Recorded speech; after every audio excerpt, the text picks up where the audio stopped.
كلام الله داوي نفوسنا لنحس في أعماقنا الإيمان. كم من فؤاد كالحجارة قسوة فإذا وعى القرآن حين. اب اس ضمن میں جو ہے ان 3 آیات کے اندر اللہ تعالیٰ کی طرف سے دلجوئی بھی ہو رہی ہے، شریعت کی جو حکمت ہے وہ بھی بیان کی جا رہی ہے۔ اگر انسان بیمار ہے اور غسل سے اس کو اندیشہ ہے بیماری بڑھ جائے گی تو چاہے اس پر غسل واجب ہو چکا ہو وہ تیمم کر سکتا ہے۔ اگر انسان مریض ہے اور کوئی اور اسے معذوری ہے، کھڑے ہو کر نماز نہیں پڑھ سکتا، بیٹھ کے پڑھ سکتا ہے، بیٹھ کر نہیں پڑھ سکتا، لیٹ کر پڑھ سکتا ہے۔ تو یہ جتنے بھی انسان کے اندر جو کمزوریاں ہیں خلقی اعتبار سے، اس کا لحاظ بھی شریعت میں رکھا گیا ہے، اور وہ شریعت ہی کے ذریعے سے پوری ہوگی۔ بلکہ اللہ تو غنی ہے، غنی عن العالمین، تمام جہانوں سے بے پرواہ ہے، بے نیاز ہے۔ پھر پوچھا کہ اس کے بعد کون سا گناہ سب سے بڑا ہے؟ آپ نے فرمایا تم اللہ کے ساتھ کسی کو شریک ٹھہراؤ۔ تو فرمایا کہ تم اپنے بچے کو اس خطرے سے مار ڈالو کہ وہ تمہارے کھانے میں شریک ہوگا۔ پھر پوچھا کہ اس کے بعد کون سا گناہ؟ فرمایا کہ اپنے پڑوسی کی بیوی کے ساتھ بدکاری کرنا۔ بہرحال اگر تم اجتناب کرتے رہو گے، بچتے رہو گے ان بڑی بڑی چیزوں سے جن سے تمہیں روکا جا رہا ہے، تو تمہاری دوسری برائیاں جو ہیں، چھوٹے جو بھی تمہارے گناہ ہیں، صغائر ہیں، وہ ہم تم سے دور کر دیں گے۔ وَنُدْخِلْكُمْ مُدْخَلًا كَرِيمًا، اور تمہیں داخل کریں گے ایک بہت بڑے باعزت مقام میں۔ رب اشرح لي صدري ويسر لي امري واحلل عقدة من لساني يفقهوا قولي۔ آپ کو معلوم ہے کہ جدید تہذیب کے جو بڑے بڑے فتنے ہیں، مثلاً ایک سیاسی سطح پر فتنہ ہے ساورنٹی آف دی پیپل، خدا کو بے دخل کیا، ساورنٹی آف گاڈ ختم، ساورنٹی آف دی پیپل۔ یہ سب سے بڑا فتنہ ہے اس دور کا، اللہ کے خلاف سب سے عظیم بغاوت۔ دوسری بغاوت، 2 سب سے زیادہ حرام اشیاء کو معاشی اور اقتصادی نظام کے اندر پرو کر رکھ دیا گیا ہے کہ ان کے بغیر تصور ہی نہیں ہے۔ اس لیے کہ سود اور جوا، یہ 2 چیزیں ایسی ہیں کہ جس کے بغیر یہ جتنی بھی جدید جو کیپٹلسٹک اکانومی ہے وہ چلتی نہیں۔ تیسرا سب سے بڑا فتنہ جو ہے جس کے اوپر کہ اب بہت شدت کے ساتھ جو ہے عالمی سطح پر پروگرام چلایا جا رہا ہے، وہ ہے فیمنزم کے نام پر، یا ویمن لبریشن آف ویمن، عورتوں کو آزاد کرانا۔ اس فتنے سے ہم اس وقت جو ہے پوری شدت کے ساتھ دوچار ہیں۔ تو آج کا درس جو ہے در حقیقت اس کا عنوان یہ ہے، اسلام کا خاندانی نظام اور اس میں مرد کی قوامیت، اس کا فلسفہ کیا ہے۔ اس اعتبار سے چونکہ اسلام میں ایک اعتدال ہے، بعض اعتبارات سے اسلام تسلیم کرتا ہے کہ مرد اور عورت برابر ہیں، کوئی فرق نہیں۔ بعض اعتبارات سے ان میں فرق کرتا ہے۔ دونوں کو کوئی ایک ہی قسم کے کام سونپ دینا، یہ در حقیقت فطرت کے خلاف ایک اقدام ہے۔ اور میں بھی گنوا چکا ہوں کہ باقی چیزوں میں یہ انسان ہونے کے ناطے عورت اور مرد برابر ہیں۔ شرف انسانیت عورت اور مرد دونوں کو حاصل ہے۔ وہ آیت بھی ہم پڑھ چکے ہیں سورہ آل عمران کی، بعضکم من بعض، تم میں فرق کیسے ہوگا، تم ایک دوسرے ہی سے تو ہو۔ ایک ہی باپ کے نطفے سے بیٹا بھی ہے، بیٹی بھی ہے، ایک ہی ماں کے رحم میں بیٹے نے بھی پرورش پائی ہے، بیٹی نے بھی پائی، فرق کہاں سے آ جائے گا؟ تو تم لوگ جو ہو یقیناً اس اعتبار سے شرف انسانیت میں برابر کے شریک ہو۔ پھر اخلاقی اعتبار سے عورت جو نیکی کمائے گی وہ اسی کے لیے ہوگی، مرد جو نیکی کمائے گا وہ اس کے لیے ہوگا۔ عورت نے کوئی غلط کام کیا اس کا وبال اس پر آئے گا، مرد نے غلط کام کیا اس کا وبال اس پر آئے گا۔ صرف ایک رسالت اور نبوت کا منصب جو بہت کٹھن ذمہ داریوں کا ہوتا ہے وہ اللہ تعالیٰ نے اس صنف ضعیف پر نہیں ڈالا۔ باقی صدیقیت، شہادت، صالحیت، حسن بصری اگر بصرہ سے نکلے ہیں تو رابعہ بصریہ بھی بصرہ سے نکلے ہیں۔ اس اعتبار سے بھی، روحانی اعتبار سے بھی اور علمی اعتبار سے مسلمان عورت پر بھی فرض ہے کہ وہ علم حاصل کرے اور مرد پر بھی فرض ہے۔ لیکن پھر جب مسئلہ آتا ہے کہ ان میں ایک فرق بھی ہے، ایک افضلیت بھی ہے جو اللہ تعالیٰ نے مردوں کو دی ہے، تو یہ چیز چبھتی ہے عورت کو فطری طور پر۔ اس کے احساسات ایسے ہیں کہ اس کے اندر اس بات کو قبول کرنے میں کیوں میں گھٹیا کیوں ہوں، کس اعتبار سے ہوں، اور میں کس اعتبار سے مرد کو اپنے سے افضل مانوں، اور میں کیوں مرد کو جو ہے اپنے اوپر حاکم تسلیم کروں، وہ بھی انسان ہے، میں بھی انسان ہوں۔ چنانچہ ہماری بعض درس کی شریک رفیقات کی طرف سے بھی بات آئی ہے میرے سامنے کہ ڈاکٹر صاحب جو ہیں وہ پہلے ہی مرد بڑے ظالم ہیں، یہ ان کو اور چڑھا رہے ہیں اور ان کے لیے جو ہے اور حوصلہ افزائی ہو رہی ہے۔ یہ تو واقعہ یہ ہے کہ ہمارے حقوق ادا نہیں کا، اور یہ صحیح ہے، اسلام نے جو حقوق دیے عورتوں کو وہ ہم نہیں دیتے، اور اس وجہ سے ان کی شکایت بجا ہے۔ لیکن ظاہر بات ہے کہ میں تو درس قرآن دے رہا ہوں، درس قرآن میں جو مضمون بھی جس وقت آئے گا اور جس اہمیت کے ساتھ آئے گا، جس شد و بد کے ساتھ آئے گا، مجھے تو اسی طرح ظاہر کرنا ہے۔ میری وفاداری جو ہے قرآن کے ساتھ ہے، جیسے کہ حدیث میں آتا ہے کہ حضور نے فرمایا کہ الدین والنصیحہ، دین تو نام ہے خیر خواہی کا، وفاداری کا۔ قیل لمن یا رسول اللہ، پوچھا کس کی وفاداری، کس کی خیر خواہی حضور؟ فرمایا للہ ولکتاب ہی ولرسول ہی، رسول کا ذکر بھی بعد میں آیا ہے، کتاب کا پہلے آیا۔ اللہ کے ساتھ وفاداری، اس کی کتاب کے ساتھ وفاداری، اس کی کتاب جو کہہ رہی ہو وفاداری کے ساتھ پورے فیتھفلی اسی کو پیش کرو۔ اس میں کوئی زمانے کے تقاضوں کی وجہ سے یا اپنے کوئی ذاتی خیالات اور ترجیحات کی بنا پر کوئی ہیر پھیر نہ ہو، کوئی اونچ نیچ نہ ہو، بلکہ بات بعین ہی وہ ہو کہ جو قرآن مجید میں آئی ہے۔ لیکن میں آپ کو بتا رہا تھا کہ یہ چونکہ تلخ بات ہے اور انسانی احساسات سے سب سے بڑھ کر تو اللہ تعالیٰ ہی حاکم ہے نا اور جاننے والا ہے، لہذا یہ مسئلہ سورہ بقرہ ہی سے شروع ہو گیا تھا، جہاں پر کہ کچھ خانگی قوانین دیے گئے تھے۔ اس میں آپ کو یاد ہوگا کہ یہ ایک معاملہ آیا کہ ایک مرد نے اگر طلاق دے دی ہے اور وہ طلاق رجعی ہے، ایک طلاق یا دو طلاقیں، تیسری طلاق کی نوبت نہیں آئی، تو عدت کے دوران مرد کو یہ اختیار حاصل ہے کہ وہ طلاق واپس لے لے اور عورت کو آزاد نہ کرے، اپنے گھر ہی میں رکھے۔ اب اس میں ایک بات ہو سکتی ہے کہ عورت کیسا طلاق دے دی، میں اب اس کے گھر میں بسنے کو تیار نہیں، کیوں دی اس نے طلاق؟ نہیں، آپ کیا حکم آیا تھا؟ وہ بعولتہن احق بردہن فی ذلک ان ارادوا اصلاحا، ان کے شوہر زیادہ حقدار ہیں کہ وہ روک لیں اور اپنی طلاق جو ہے اس کو لوٹا دیں اس مدت کے اندر جو ان کی عدت کی مدت ہے اس کے اندر۔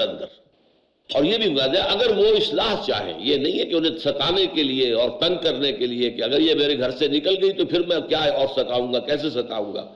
وہ اگر نیت خراب ہے تو بات اور ہے، لیکن اس نیت کا معاملہ تو اللہ کے اس بندے کے درمیان ہے۔ قانون جو ہے وہ نیت سے بحث نہیں کر سکتا، تو قانون یہی ہے کہ مرد کو اختیار ہے کہ ایک طلاق ہو یا دو طلاقیں ہوں تو اس کے بعد عدت کے عرصے کے دوران وہ اس کو واپس لے سکتا ہے۔ اس میں بھی چونکہ عورت ایک انسرٹ سی ہوتی ہے کہ اس کے اختیارات برابر نہیں ہیں، تو وہاں فرمایا وَلَهُنَّ مِثْلُ الَّذِي عَلَيْهِنَّ بِالْمَعْرُوفِ، ان کے حقوق ویسے ہی ہیں جیسے کہ ان کی ذمہ داریاں ہیں۔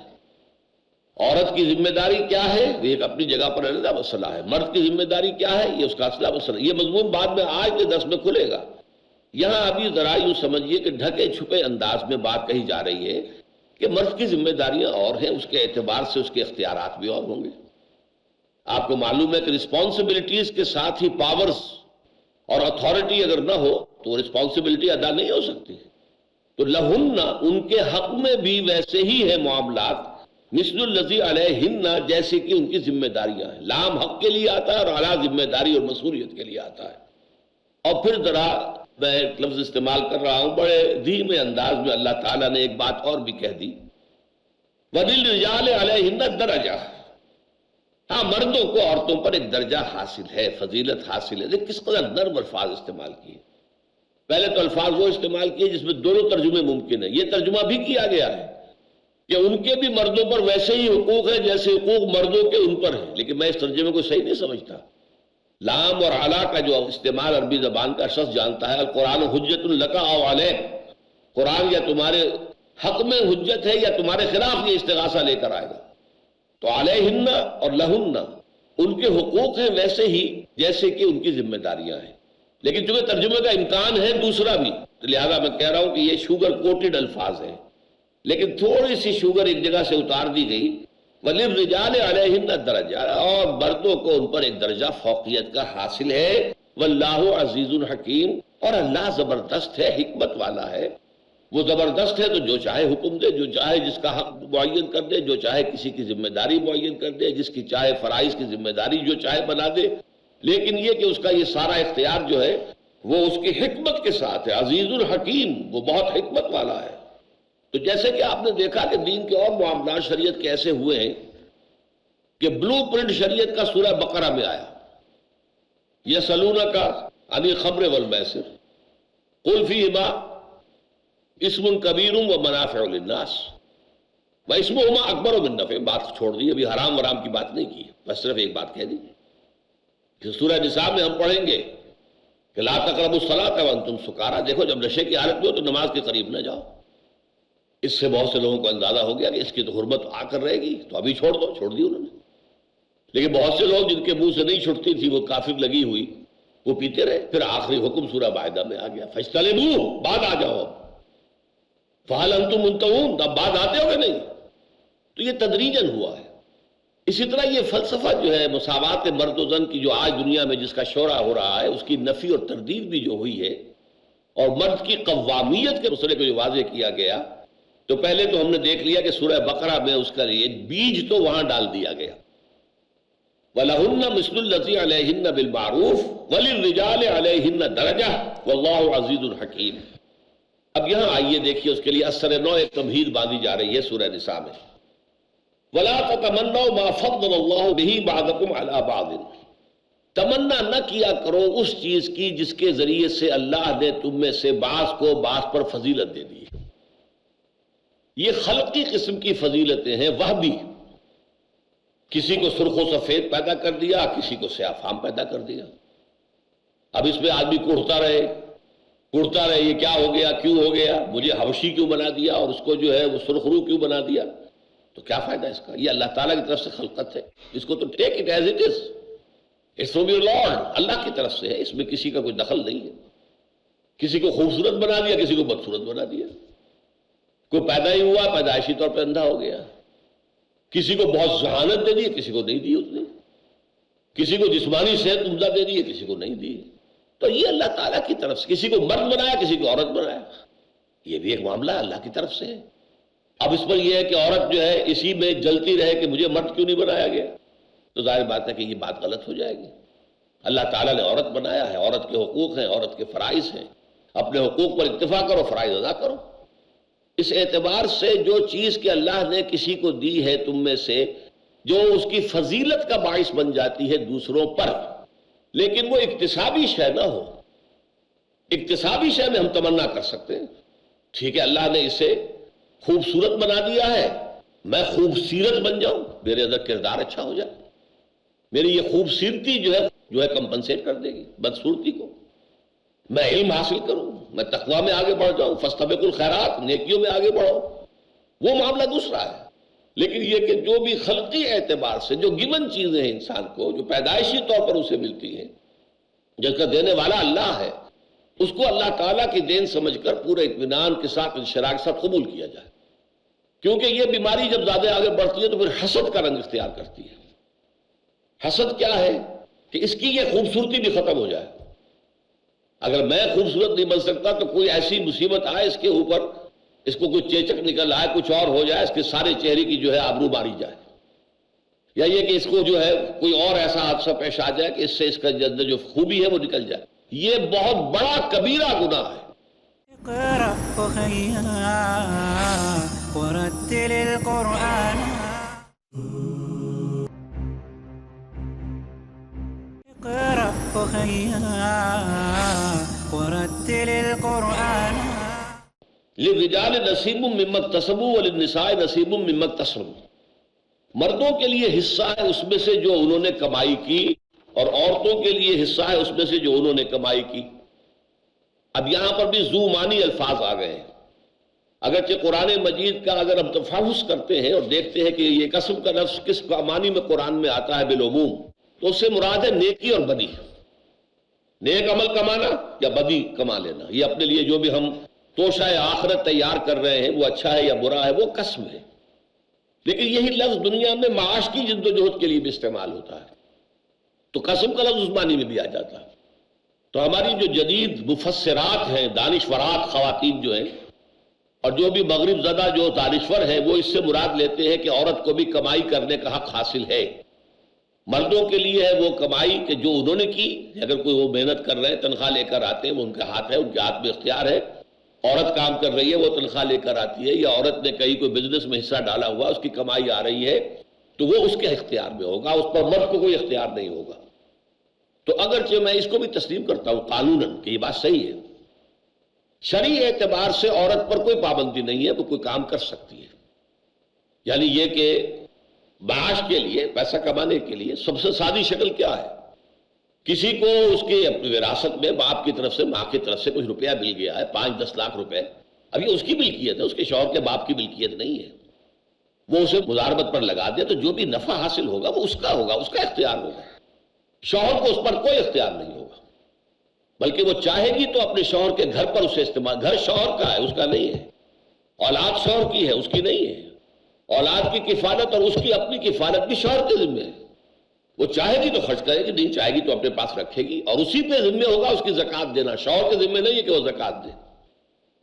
اسی طرح اسے جہیز میں سونا ملا ہے، اسے زیورات ملے، اس کی زکوٰۃ دینا اس کے ذمہ ہے، اس کی ملکیت ہے. شوہر زبردستی اس سے اس کا زیور نہیں لے سکتا، اسے مجبور نہیں کر سکتا کہ فلاں ضرورت کے لیے یہ زیور بیچ دو، ہمیں مکان بنانا ہے. ہاں عورت تیار ہو جائے، اس کا اختیار ہے. مرضی سے وہ اپنا زیور بیچ کر کہے ٹھیک ہے ہمیں. یہ ان کی حسن معاشرت کے اندر جو بھی کیفیت ہوگی اس سے خود بخود ایڈجسٹ ہو جانے والی چیزیں. لیکن یہ چیز جہاں تک قانونی اعتبار ہے وہ صحیح ہے. لیکن جو اسلام کا جو روح ہے وہ کیا ہے؟ وہ یہ ہے کہ عورت کے اوپر معاش کی ذمہ داری سرے سے نہیں ہے. بلکہ آج دنیا جانتی ہے، ویسٹ کے اندر بھی مانا جاتا ہے کہ سٹے ایٹ ہوم مومز، یہ اصطلاح ہے وہاں کی. وہ مائیں کہ جو گھر پر رہتی ہیں، یہ دنیا کی سب سے بڑی نعمت شمار ہو رہی ہے کہ وہ مائیں، ورنہ بچے رل جاتے ہیں. نہ شوہر کا حق ادا ہو سکتا ہے، نہ بچوں کا حق ادا ہو سکتا ہے. صبح سے شام تک عورت کسی کارخانے میں، کسی آفس میں کام کر کے آئی ہو تو ایگزاسٹڈ ہوتی ہے. بچے آ گئے 12-1 بجے اسکول سے، اس کے بعد نہ ماں انہیں ملی گھر پر، نہ باپ ملا انہیں. کون ان کو شفقت کے ساتھ ویلکم کہے؟ وہ آئیں گے، چابیاں ان کے پاس بھی ہوں گی، جائیں گے، جو چاہیں گے دنگا کریں گے، فساد کریں گے، کھائیں گے، پیئیں گے، جنسی اختلاط میں مبتلا ہو جائیں گے. سب کچھ ہو رہا ہے وہاں پہ. کیوں ہو رہا ہے؟ نگرانی کوئی ہے ہی نہیں. شام کو شوہر بھی آئے گا تھکا ہارا، اور عورت بھی آئے گی تھکی ہاری. وہ آپس میں تو میں کریں گے. ان کے درمیان محبت کہاں سے آ جائے گی؟ وہ کیسے ناز نخرے برداشت کرے گا اپنی بیوی کے، اور بیوی کیسے ناز نخرے برداشت کرے گی شوہر کی؟ دونوں کے دونوں ایگزاسٹڈ ہیں، تھکے ہوئے ہیں، پارے دونوں کو چڑھے ہوئے. ہو سکتا ہے ایک ہی دن میں دونوں کے باسز نے دونوں کو ڈانٹا ہو اور وہ اس کے اثرات لے کر گھر میں آئے. تو اصل میں روح جو ہے اسلام کی، خاندانی نظام جو چاہتا ہے اسلام، وہ تو یہ ہے کہ عورت گھر میں بیٹھے. سٹے ایٹ ہوم مومز، وہ مائیں جو گھروں میں رہتی ہیں. صبح صبح بچوں کو تیار کیا، مدرسے بھیجا ہے، اس کے بعد تھوڑا سا ناشتہ واشتہ بھی انہیں کرایا تھا، پھر تھوڑا سا ریلیف مل گیا، 1-آدھا گھنٹہ اس کو آرام کا مل گیا. پھر کھڑی ہوئی، گھر کی دیکھ بھال کی، لنچ کی تیاری کا بندوبست کیا. پھر بچے آ رہے ہیں، انہیں کھلا رہی ہے. کس شفقت سے، محبت سے کھلائے گی، اس لیے کہ ریلیف مل گیا تھا اسے. اس کے بعد پھر اسے کوئی تھوڑا سا وقت جو ہے ریلیف کا مل جائے، یا وہ کوئی کپڑے دھوتی ہے یا کچھ اور گھر کا کام کرتی ہے. پھر شام کو شوہر آ رہا ہے تو اسے ریسیو کر رہی ہے، مسکراہٹ کے ساتھ ریسیو کر رہی ہے. ہاں اس کے جوتے بھی اتار رہی ہے، جرابیں اتار رہی ہے، کوئی اس میں حرج نہیں ہے. بابی مودت کے لیے یہ چیزیں جو ہے، چونکہ تھکا ہوا آیا ہے، نہ معلوم کیا کس کن حالات میں وہ دن بھر رہا ہو، تو اس کی سلیس کے لیے. تو پھر یہ جو شکل ہوتی ہے، یہ آئیڈیل نظام ہے خاندانی. لہذا اصل میں اس مضمون میں اس اعتبار سے کمی کی گئی ہے. قانوناً اختیار حاصل ہے، عورت جو ہے جاب کر سکتی ہے. اس میں سطر اور حجاب کے معاملات کو نہیں توڑا جائے گا. پردہ اور حجاب اور سیگریگیشن، عورتوں کے علیحدہ یونٹس بنا دیے جائیں، انڈسٹریل یونٹس، عورتیں وہاں جائیں اور کام کریں. عورتیں ہی سپروائز کر رہی ہوں وہاں پر، عورتیں ہی مینیج کر رہی ہوں، اور ان کے جو ورکنگ آورز ہیں وہ کم رکھے جائیں تاکہ وہ گھریلو ذمہ داریاں بھی ادا کر سکیں. ان کی شفٹ ہی 4 گھنٹے کی رکھیے، آدھی ویجز دیجیے ان کو. 4 گھنٹے کی شفٹ رکھیے بجائے 8 گھنٹے کا، وغیرہ وغیرہ. ویئر دیر از اے ول دیر از اے وے. جب کبھی اختیار ایسے لوگوں کے ہاتھ میں آئے گا جو اسلام کو اس کی روح اور لفظ، لیٹر اینڈ اسپرٹ، دونوں میں پریکٹس کرنا چاہیں گے تو کوئی رکاوٹ نہیں ہوگی کسی بھی اعتبار سے. میں نے ایک دفعہ چیلنج دیا تھا، یہاں کے شعبہ ابلاغیات کے پروفیسر تھے وارث میر صاحب، اور انہوں نے تذکرہ کیا تھا میرے حوالے سے اس زمانے میں، یہ سن 82, 83, 84 کی باتیں ہیں. تو میں نے ان سے کہا تھا میں آپ کو چیلنج کرتا ہوں کہ آئیے مجھ سے بات کیجئے کہ کہاں رکاوٹ اسلام ڈالتا ہے. میں تو کہتا ہوں سیگریگیشن ہونی چاہیے، بس یہ فرق ہے. ہسپتال میں مردوں کا ہسپتال ہو، مرد مریض، مرد ڈاکٹر، مرد نرس ہو. عورتوں کے ہسپتال میں عورتیں مریض، عورتیں ڈاکٹر، عورتیں نرسیں، بات ختم ہو گئی. عورتیں ہی صفائی کرنے والی ہیں، وہاں مرد صفائی کرنے والے ہوں. یہ کانٹیکٹ جو ہے ان دونوں کے مابین، یہ ہے خطرناک. آگ اور پانی کا بیل جو ہے وہ خطرناک ہے. بہرحال میں نے عرض کیا کہ للرجال نصیب مما اکتسبوا وللنساء نصیب مما اکتسبن میں جو ترجمہ ہے جدید دانشوروں کا وہ بھی قبول کرنے کو تیار ہوں. اگرچہ میں ثابت کر سکتا ہوں کہ یہاں مراد نیکی اور بدی ہے، وہ کمائی نہیں ہے۔ اس کی وجہ کیا ہے؟ دنیاوی کمائی میں نصیب کہنا جو ہے اس کی کوئی معنی نہیں ہے۔ آپ کی 5,000 تنخواہ ہے تو 5,000 ہی لے کر آئیں گے نا آپ، اس میں سے حصہ تو نہیں ہوگا کوئی۔ اسی طریقے سے کسی کی کمائی جتنی بھی آئی ہے، کسی کے بداربت کے اوپر اس نے رقم دے رکھی تھی خاتون نے، اسے دفعہ جو آیا ہے وہ پورا کا پورا آئے گا نا، اس میں کمی تو نہیں آئے گی۔ یہ نصیب کا لفظ بتا رہا ہے کہ یہ نیکی اور بدی کا ہے، اس لیے کہ نیکی اور بدی جو ہے وہ مختلف حالات میں کی جاتی ہے۔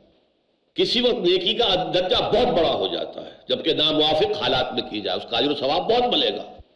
کسی وقت نیکی ایسے ماحول میں کی جاتی ہے جہاں نیکی کرنا بہت آسان ہے، تو اس کا جو ہے جو اجر و ثواب بھی اسی قدر کم ملے گا۔ پھر یہ کہ ہماری نیتوں کا خلوص اور عدم خلوص بھی اس میں کمی بیشی کرتا ہے۔ ایک نیکی وہ ہے جو بالکل خلوص کے ساتھ کی جا رہی ہے، وہ 100% آپ کو مارکس مل جائے گی۔ ایک یہ کہ کہیں تھوڑی بہت غیر شعوری طور پر کہیں ریاکاری بھی اس میں شامل ہو گئی ہے تو اس کے ظاہر بات ہے کہ پھر اس کے حساب سے نمبر کم ہو جائیں گے، کٹ جائیں گے۔ اگر خالص ریاکاری ہے تو 0 ہے، لیکن ملغوبہ ہے تو اسی اعتبار سے کمی ہو جائے گی۔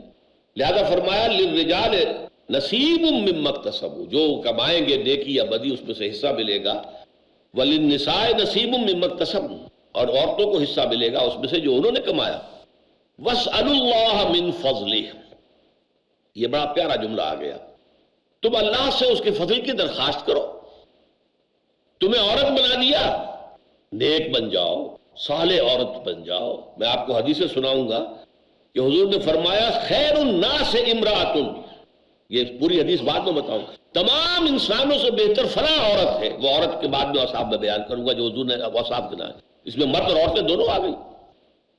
حضرت خدیجہ الکبریٰ کا جو مقام ہوگا آپ سوچئے، کتنے اربوں انسان ہوں گے مسلمان کے جو رشک سے دیکھیں گے حضرت مریم، حضرت آسیہ، ان کے مقامات کو، حضرت عائشہ، حضرت فاطمہ رضی اللہ تعالیٰ عنہ، یہ عورتیں تھیں نا۔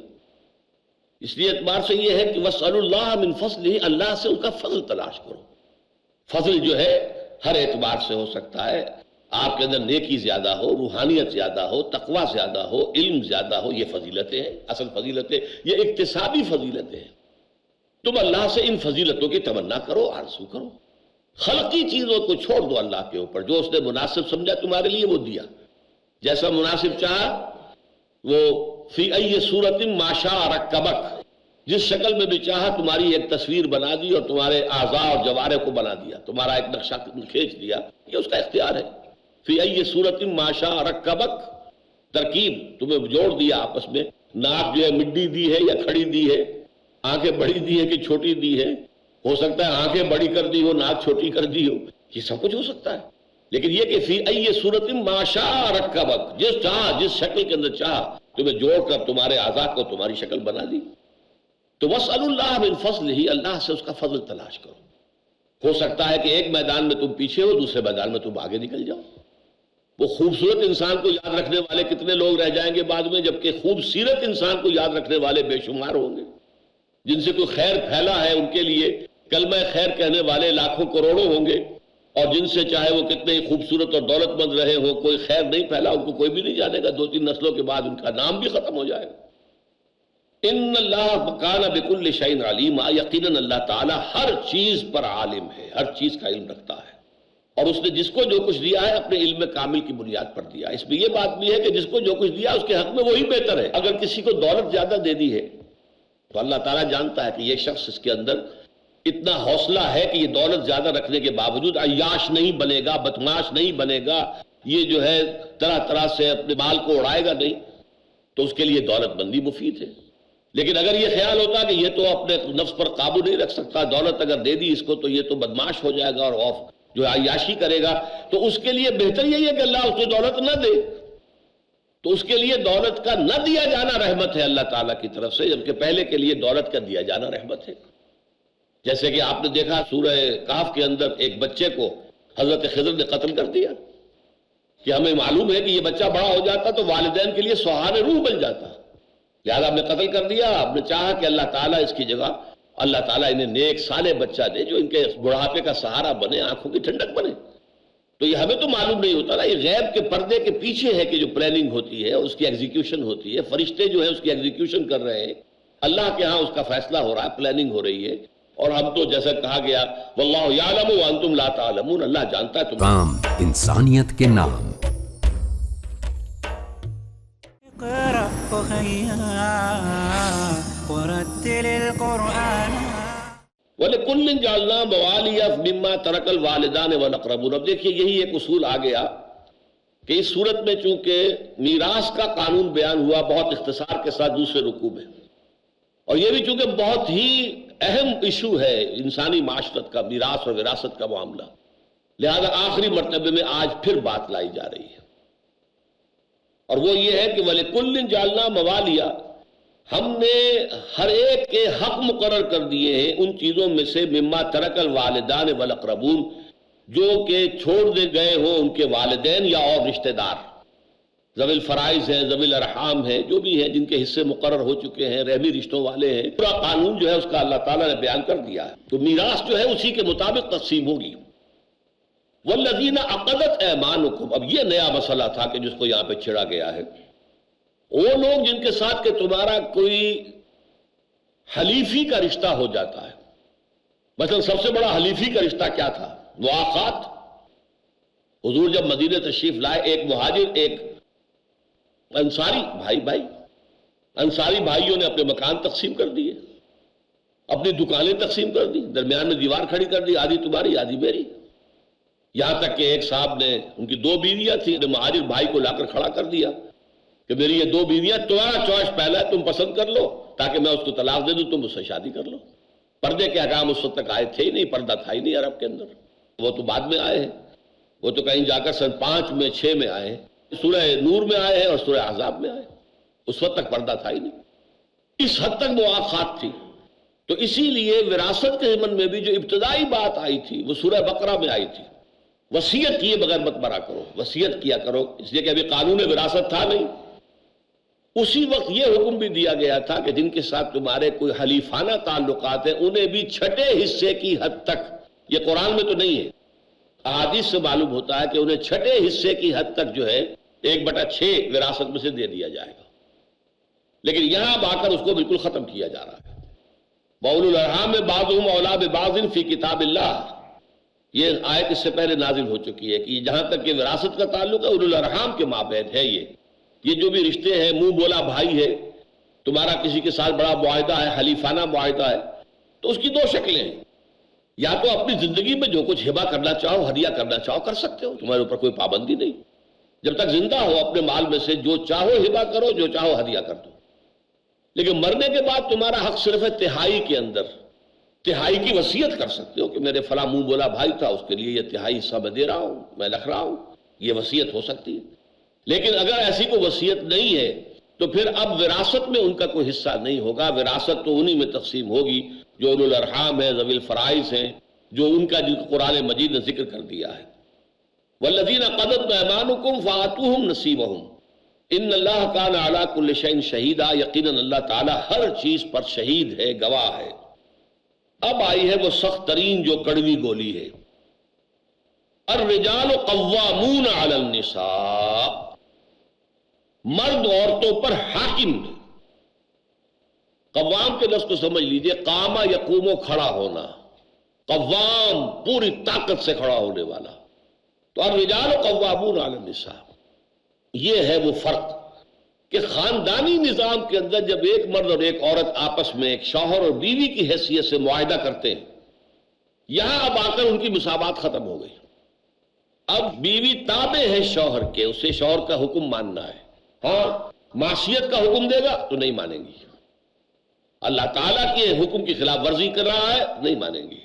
لا طاعۃ لمخلوق فی معصیت الخالق، کسی مخلوق میں سے کسی کی اطاعت نہیں ہو سکتی جس میں کہ خالق کی معصیت لازم آ رہی ہے، لہذا اللہ کے احکام کے خلاف تو اطاعت نہیں ہے، لیکن اس کے اندر اندر اطاعت کرنی پڑے، مشورہ دو، اس لیے کہ یہ بھی کہا گیا ہے کہ عاشروہن بالمعروف، ابھی ہم پڑھ چکے ہیں سورہ نساء میں، عورتوں کے ساتھ نیک طریقے سے، بھرے طریقے سے رہو، شوہر اور بیوی مشوروں سے معاملات کو طے کیا کریں، اس کا ایسا نہ ہو کہ اس کو بالکل یہی محسوس کرا دو کہ تم محکوم ہو میں حاکم ہوں، اپنی جو ہے ڈکٹیٹرانہ انداز جو ہے وہ اختیار کیا جائے، نہیں، انہیں سمجھاؤ بجھاؤ، ان سے دلیل بھی، ان سے بھی مانگو، خود بھی دلیل دو، آخر میں البتہ یہ کہ فیصلہ جو ہے جیسے اسلامی مشاورت کا اصول ہے، امیر کا کام ہے کہ وہ مشورہ لے، شاورہم فی الامر، لیکن اس کے بعد جو فیصلہ کر لے فَإِذَا عَزَمْتَ فَتَوَكَّلْ عَلَى اللَّهِ، پھر جب فیصلہ کر لو اس پر جم جاؤ، ٹک جاؤ، اللہ پر توکل کرو۔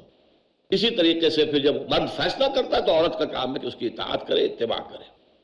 اسی طرح فرمایا گیا ہے کہ ان تراض منہما وتشاور، یہ بھی سورہ بقرہ کے اندر الفاظ آئے ہیں کہ یہ دونوں شوہر اور بیوی جو ہیں آپس میں اگر طلاق کا معاملہ ہو گیا ہے تو بچے کو کون دودھ پلائے گا، پلوائیں گے کہ نہیں پلوائیں گے، یا کیا اس کی اجرت ہوگی، اگر ماں مطلقہ جو ہے وہی دودھ پلائے تو اسے کیا دینا ہوگا، وغیرہ وغیرہ۔ یہ سارے امور باہمی مشاورت سے اور باہمی رضامندی سے طے کرو، یعنی اگر ساتھ رہ رہے ہو تب بھی خوبصورتی سے رہو، عاشروہن بالمعروف، ان کے ساتھ حسن معاشرت کا معاملہ کرو۔ علیحدگی ہو رہی ہے تو وہ بھی خوبصورتی سے ہونی چاہیے، اس میں بھی جو بھی معاملات ہیں بڑے عمدہ پیرائے پر طے ہو جائیں۔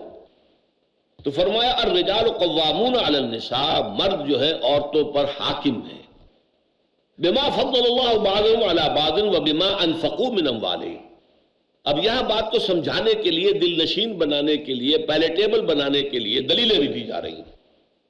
پہلی دلیل یہ بما فضل اللہ بعضهم علی بعض، جو اللہ نے بعض کو بعض پر فضیلت دی ہے۔ یہ نہیں کہا بما فضل اللہ الرجال علی النساء، نہیں، بعضهم من بعض، اور یہ ہم سورہ آل عمران میں پڑھ چکے، بعضکم من بعض، مرد اور عورتیں ایک دوسرے ہی میں سے ہو، تو ہم نے ایک کو دوسرے پر فضیلت دی ہے۔ اس کو بھی دیکھیے ڈھکا چھپا کے کہا گیا ہے، بات کو بالکل عریاں انداز میں نہیں کہا گیا جیسے کہ مردوں کو فضیلت دی گئی ہے عورتوں پر، یہ الفاظ نہیں ہے، حالانکہ سورہ بقرہ میں آ چکا ہے وَلِلرِّجَالِ عَلَيْهِنَّ دَرَجَةٌ، لیکن وہاں چونکہ نرم زبان تھی، ایک درجہ اونچا حاصل ہے۔ یہاں لفظ ثقیل آ گیا، الرجال قوامون علی النساء، مرد تو حاکم ہے عورتوں کے اوپر، لہذا یہاں پر اس کا اشارہ کیا، لیکن نرم الفاظ میں کیا بما فضل اللہ بعضهم علی بعض، یعنی اللہ تعالیٰ نے مردوں کو فضیلت دی ہے، ان کو جسمانی قوت ایوریج جو ہے زیادہ دی ہے، عورت کا حسن نزاکت میں ہے۔ تو اس معاملے میں بما فضل اللہ بعضهم علی بعض، جسمانی اعتبار سے اللہ تعالیٰ نے فضیلت دی ہے مرد کو عورت کے اوپر، لیکن یہاں کہا کسی کو کسی پر، ایک کو دوسرے پر جو فضیلت دی ہے۔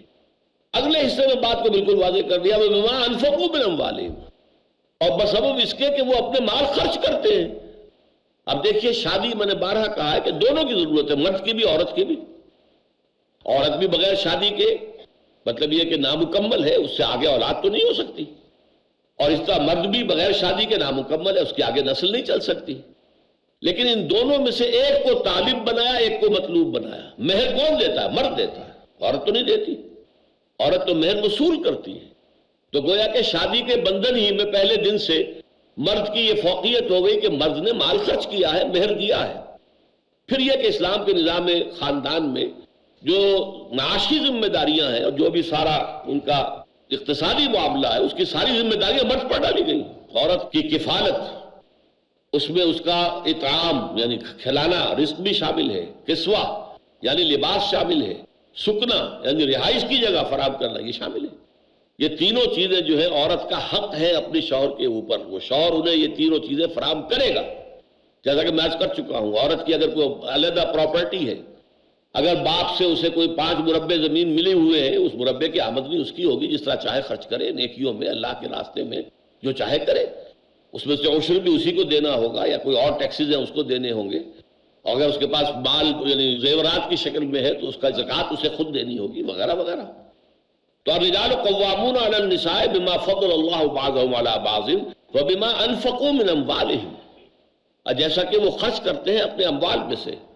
فالصالحات قانتات، اب یہ ہے بہت پیاری آیت ہماری خواتین کے لیے قابل غور۔ نیک بیویاں تو وہ ہیں جو تابع دار ہوں، اطاعت کیش ہوں، مردوں کا کہنا مانے، ان کی اطاعت کریں۔ حافظات للغیب، اور غیب میں ان کے لیے محافظ بنے، ان کے مال کی بھی حفاظت کرے۔ یہ نہیں خیانت کر کے اب شوہر تو گیا ہوا جو چاہو اس کے مال میں سے جس کو میں جو چاہوں دے دوں، نہیں، اس کا مال جو ہے وہ اسی کا ہے، اس کی خیانت نہیں کرے گی، وہ امانت کے ساتھ حفاظت کرے گی، اور اس کے علاوہ اپنے نفس کی حفاظت کرے گی، اس لیے کہ وہ بھی اب شوہر کی امانت ہے۔ اب اس کا جو بھی جنسی معاملہ ہے وہ اس کے اپنے اختیار میں نہیں رہا، اس کو مل کے بزا کہتے ہیں ہماری فقہ کے اندر، کہ در حقیقت اس کا اختیار کامل اب شوہر کے ہاتھ میں آ چکا ہے۔ اس کے جنسی اعضاء جو ہیں وہ شوہر کے کنٹرول میں ہے، مل کے بزا، ملکیت گویا کہ اس کی ہے، لہذا اس میں کوئی خیانت اگر وہ کر رہی ہے تو وہ بھی اس کے خلاف ہو جائے گا معاملہ۔ فالصالحات قانتات، تو نیک بیویاں وہ ہوتی ہیں جو تابعدار ہو، فرما بردار ہو، اور غیب میں یعنی شوہروں کی عدم موجودگی میں جبکہ موجود نہیں ہے حفاظت کرنے والی ہوں، اور وہ حفاظت مال کی بھی اور اپنے نفس کی بھی، اور یہ کام آسان نہیں ہے، آپ کو معلوم ہے۔ شوہر کبھی 4 مہینے کے لیے باہر چلا گیا ہے، کبھی 1 سال کے لیے باہر چلا گیا ہے، عورت کے لیے اپنے نفس کو تھامے رکھنا، اپنی جنسی خواہشات کو، فرض کی جوان عورت ہے، اس کی بھی تو نفسانی خواہشات ہیں، تو آسان کام نہیں ہے۔ یہی وجہ ہے، آپ کے علم میں ہوگا کہ واقعہ بڑا عجیب پیش آیا تھا، اس کو بیان کرتے ہوئے شرم بھی آتی ہے۔ حضرت عمر رضی اللہ تعالیٰ عنہ اپنی رات کے گشت میں ایک مکان کے پاس سے گزر رہے تھے، تو انہوں نے سنا کہ ایک عورت جو ہے بڑے درد بھرے الفاظ میں کچھ گا رہی ہے۔ اگر مجھے اللہ اور اس کے رسول کا خوف نہ ہوتا تو تم دیکھتے کہ اس وقت میری چارپائی جو ہے چرچرا رہی ہو۔ تو اس پر حضرت عمر جو ہے تنبہ ہوا کہ ہمارے لوگ جو ہیں جہاد پر جاتے ہیں، سال بھر تک واپس نہیں آتے، تو اس سے تو سوسائٹی کے اندر بہت زیادہ جو ہے ایک اندیشہ اور خطرہ پیدا ہو جائے گا۔ تو انہوں نے اب دیکھیے یہ بات بھی کہ دین میں کوئی شرم اور حیا اس معاملے میں نہیں ہے کہ اپنی بیٹی سے پوچھا، حضرت حفصہ سے، اب وہ بیٹی بھی ہے اور ام المومنین بھی ہے، حضور کی اہلیہ ہے تو ام المومنین ہے، لہذا حضرت عمر کے لیے بھی ماں کے درجے میں ہے، اگرچہ ہے حضرت عمر کی صاحبزادی، کہ تم مجھے بتاؤ حفصہ ایک عورت زیادہ سے زیادہ کتنے عرصے تک صبر کر سکتی ہے؟ اور کوئی قباحت محسوس نہیں کی حضرت حفصہ رضی اللہ تعالی عنہا نے، کہا 4 مہینے۔ تو پھر انہوں نے یہ آرڈر نافذ کر دیا، کوئی مجاہد 4 مہینے سے زیادہ بحث پر نہ رہے، لازماً وہ آئے چھٹی لے کر۔ اقرأ أخيا اقرأ أخيا ورتل القرآن علیکم بسنتی و سنت الخلفاء الراشدین المہدیین، تمہارے ذمے ہے میری سنت بھی اور خلفاء راشدین جو ہے میری ان کی سنت بھی۔ تو فرمایا کہ صالحات قانتات حافظات للغیب بما حفظ اللہ۔ اب یہاں نوٹ کیجئے وہ حدیث جو میں نے بتایا تھا کہ حضور نے فرمایا خیر الناس سے تمام انسانوں میں بہترین وہ عورت ہے امرأۃن اذا نظرت الیہا سرت کا، جب تم دیکھو اپنی بیوی کو تو وہ تمہیں خوش کر دے، آپ مسکرائے ہیں تو وہ اس سے بڑھ کر مسکراہٹ سے آپ کو جواب دے، خوش کر دے آپ کو۔ وَإِذَا أَمَرْتَهَا أَطَاعَتْكَ، اور جب تم اسے کوئی حکم دو تو اس کی پابندی کرے، اس کی پیروی کرے، اس کی اطاعت کرے۔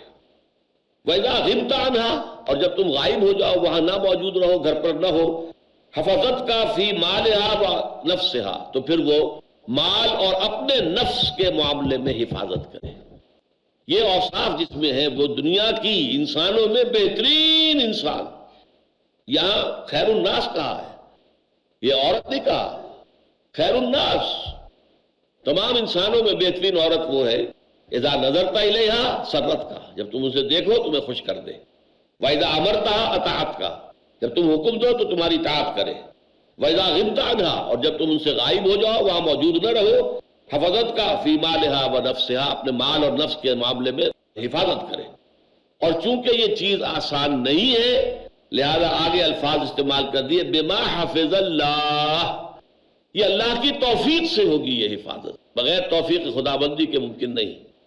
اللہ اگر توفیق نہ دے انسان کی بس کی بات نہیں، انسان ضعیف ہے، اب ابھی ہم پڑھ چکے ہیں 2 درس پہلے، خلق الانسان ضعیفا، انسان کمزور پیدا کیا گیا ہے، اس کمزور میں عورت اور کمزور ہے، اضعف ہے، زیادہ کمزور ہے، نازک ہے۔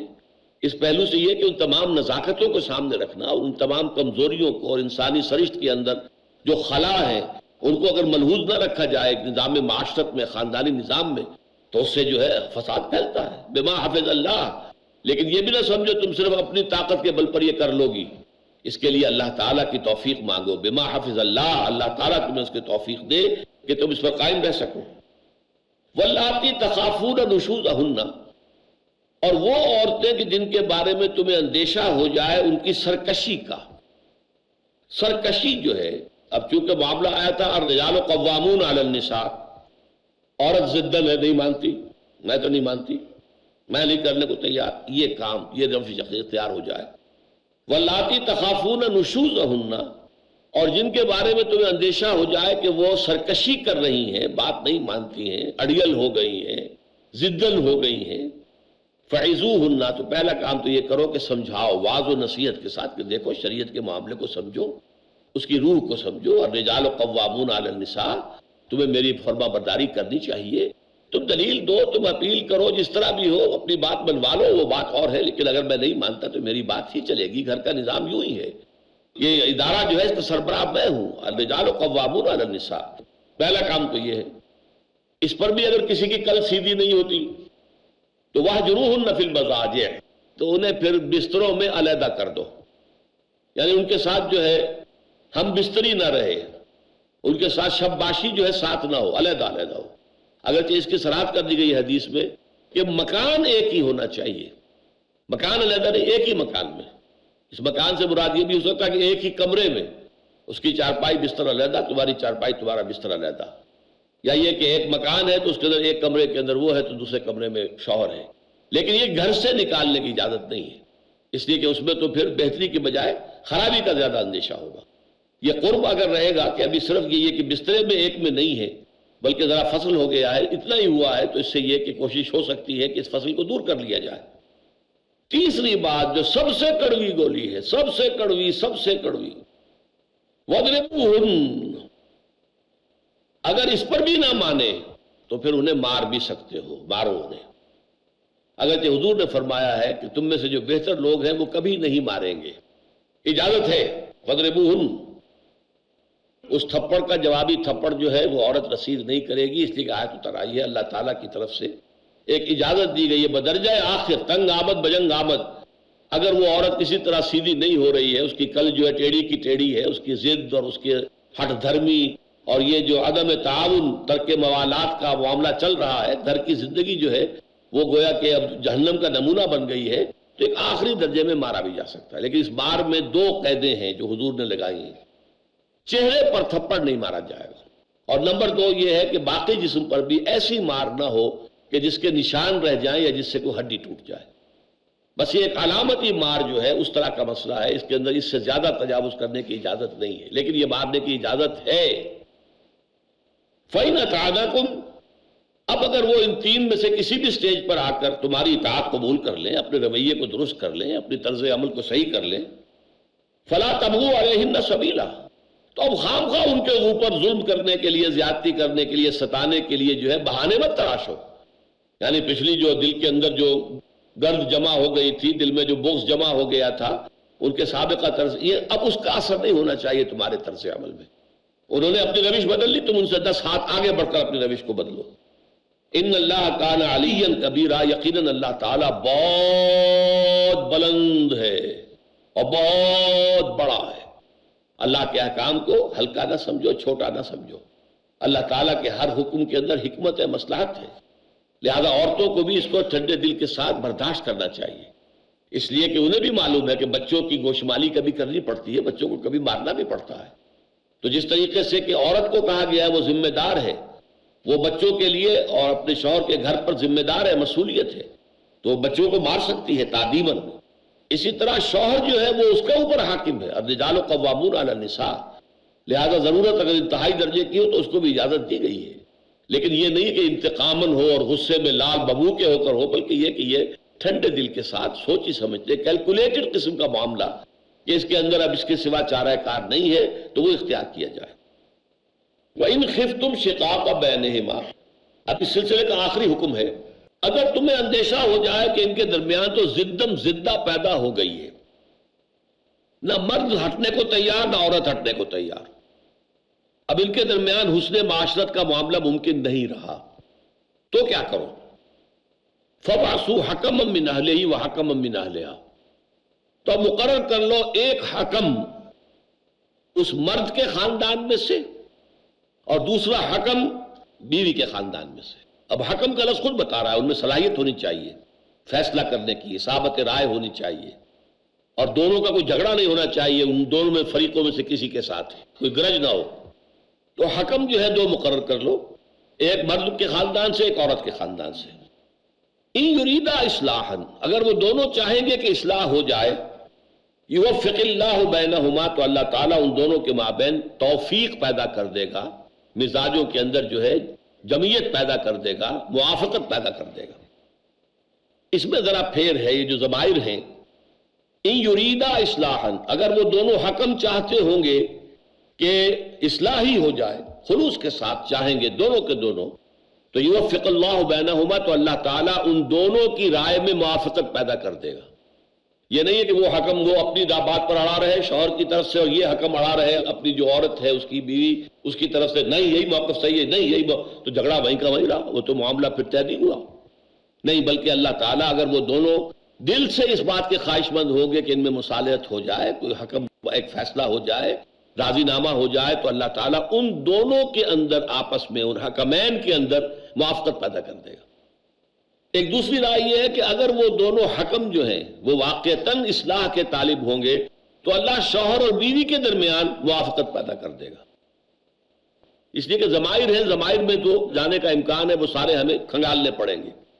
اور تیسرا بہت خوبصورت مفہوم جو ہے وہ یہ کہ اگر وہ دونوں یعنی میاں بیوی وہ اگر اصلاح کے خواہش مند ہوں گے، یعنی ایسا ہو جاتا ہے نفسیاتی طور پر، اگرچہ میں بھی اڑا ہوا ہوں وہ بھی اڑی ہوئی ہے، لیکن دل سے میں بھی چاہتا ہوں کہ اصلاح ہو جائے، لیکن میں ہیٹا کیوں ہوں، میں کمزور کیوں پڑوں، میں اپنی بات کو نیچے کیوں ڈالوں؟